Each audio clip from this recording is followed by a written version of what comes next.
Jesse and Faj here with an earful of BJ. Welcome to the show, guys. Hey. Well, this is our last one of the season, unfortunately. We've had a ton of fun, and thanks, guys, for listening. We really appreciate it. Absolutely, man. We really do. So we're excited for next year. We have a lot up our sleeves. We want to have a weekly guest. We want to make this definitely a weekly show with that. And we want to have different surveys for you guys to fill out and different questionnaires we can do on the show and just have a ton of fun with this and definitely get you guys all involved. So we're really excited about next year. Oh, yeah. Very excited about it.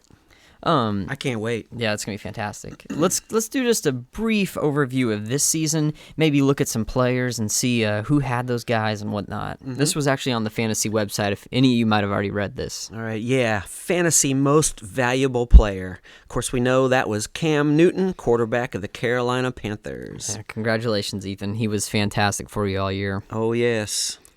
This one's close to your heart. Yes. Fantasy Breakout Player of the Year, Devontae Freeman. Ooh, yeah, what a good player for you. Yes, one of my top three. Got me where I got me into the playoffs. Yes, he did. Thank you, Devontae.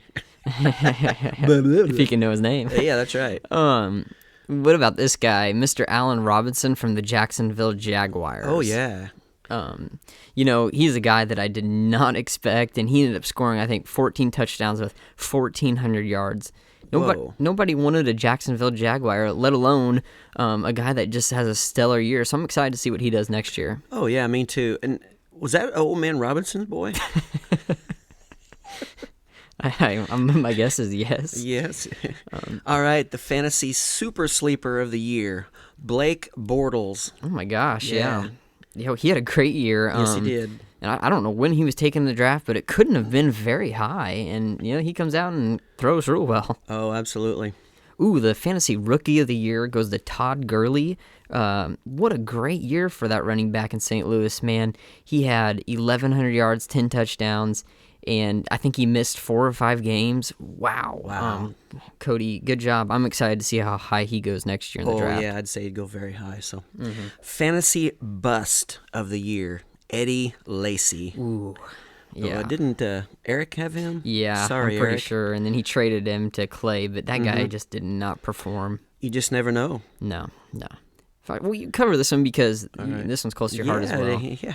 Fantasy draft value of the year, Doug Baldwin, wide receiver, the Seahawks. Yes. Yeah, man. I had him again. He was one of my top 3 that did get me into the playoffs. So thanks, Doug. Yeah, I don't know how many touchdowns he scored, but it was a ton. Definitely a career year for him. Oh yeah. This guy, fantasy waiver pickup of the year, Gary Barnidge, tight end for the Cleveland Browns. What a season for him. Definitely a career year. Again, he had over 1,000 yards, 9 touchdowns, and I think that's more than he's had in all his years combined. Oh, yeah.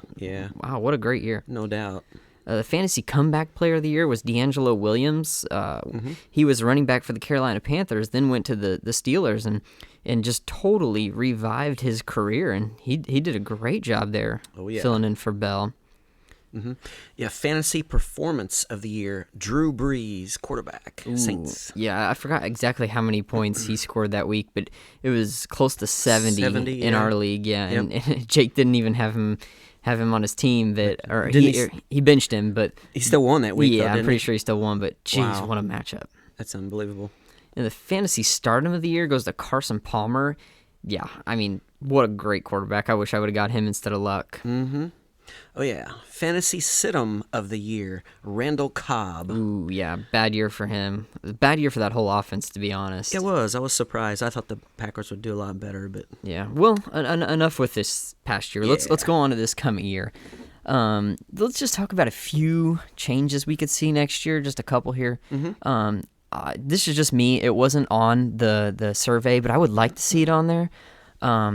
I would like to see what everybody thought about making the final week of fantasy week 16, because I know Chris and I both got screwed over a little this year. He had to bench all the Redskins, and some of my players were benched halfway through the game. So I'd like to see it go to week 16 instead. I completely agree. That's a great comment on that. I think that should definitely be looked into. Yeah.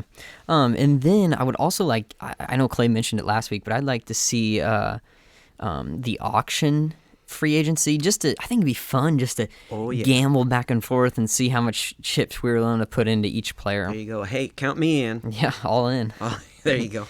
All right. All right, the championship round playoffs. Ooh. That was the absolute closest match ever. Oh my gosh! Between you and Chris. Yeah. I don't think I could have got any closer. I really don't. I had my phone on the entire day. I just kept hitting it, clicking it to refresh it, and I'm telling you, watching that, I don't care if you like sports, fantasy, football. I don't know. Even if you didn't like that, you would find this exciting because it was like a basketball game. Every time I looked, one of us was ahead. We were tied. The other one would be ahead. It was unbelievable. What a close matchup, and it comes down to less than 1 point separating us for the championship. Unbelievable. That is unbelievable. And I came in late, and your mood changed drastically. Oh my gosh, that was awesome to watch that game and everything. How close that was. So. Yeah, and Anthony walks away with, it's not really noticed as much as the championship game, but Anthony gets the consolation championship, gets him the first round pick next year. Let's see what he does with it. I had it, and beware of Andrew Luck. Yeah. Hey, there again, you just don't know what players are going to do. But all right, we have some questions for you, Mr. Championship. All right, Mr. Two Rings. How does it feel to be a two-time champ, Jesse? Man, it's fantastic. I can't believe it. I didn't feel like it was going to come there at the last couple games, but it's an honor to be a part of this league and to have 2 championships and to beat Chris, who's a stellar fantasy player, and that's pretty impressive. Absolutely. Well, now that you are a 2-time champ and you just got this championship, what do you think was your best decision that you made to get you this championship? I think the easy answer is Russell Wilson because he scored a billion points for me. And maybe not so much in the championship round. He did good, but not fantastic. But I think the better answer is James Jones. Man, it comes down to the final matchup between Chris having Mason Crosby and me having James Jones. James Jones gets the 100-yard game, and I beat Chris by like 8 yards. So super thankful I traded him with Ethan. Thank you, Ethan. Thank you. There you go, Ethan. You get half that ring maybe or something? No.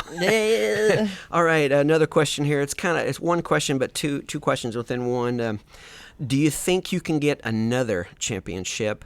And what do you do going forward to get another championship? Man, I never thought I'd get one to begin with, and now to have 2, that is just something super special.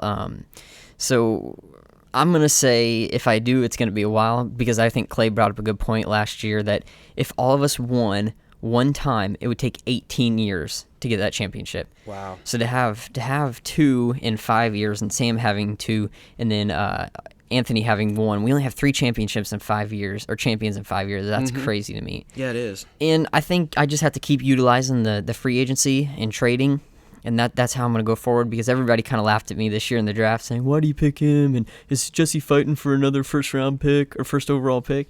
And you know, the winner of the championship is not won on draft day. It's throughout the season, and you just have to keep your head up. But Yep. All right, well, let's go to Fudge time. Yeah.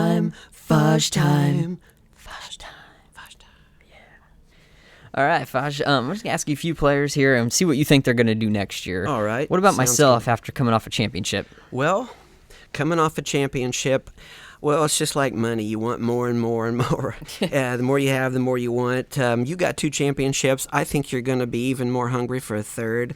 Well, just like everybody, they always want that next one, or in most of the guys' case, they want the first one, and here you are looking for a third. So, I think you're going to keep trying really hard to get that. Definitely. What about Chris after having 3 major disappointments? Yeah, Chris has been in the playoff game, the championship game 3 times. So he's extremely hungry for a win, and I think he's going to really put his nose to the grindstone and try to get that. Yeah. What about Anthony?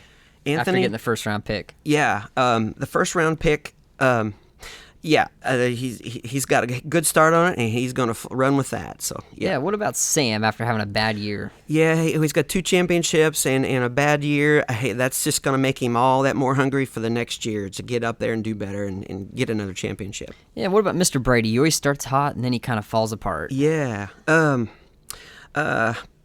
I think he's going to have to do more utilizing that free agency and stuff, just like I was talking like I did, and get in there and make changes and fight for it. It's just going to take some work. And the Colts decided that they were going to re-sign Pagano and keep Ryan Grigson. I honestly think that's a pretty good decision.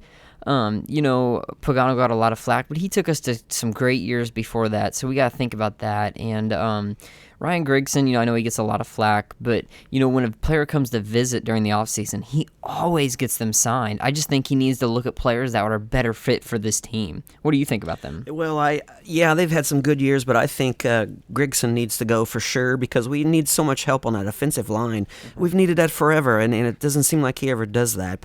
And Pagano, I know he's a good coach and all, but I think he's made some poor decisions in some games that we should have won. So. Yeah. Well, let's hear your guys' thoughts on Facebook or whatnot. Let us know. And it was great being a part of this with you this year. So make sure, and we'll see you next year, and we're very excited about it. See you guys. Absolutely. See you later.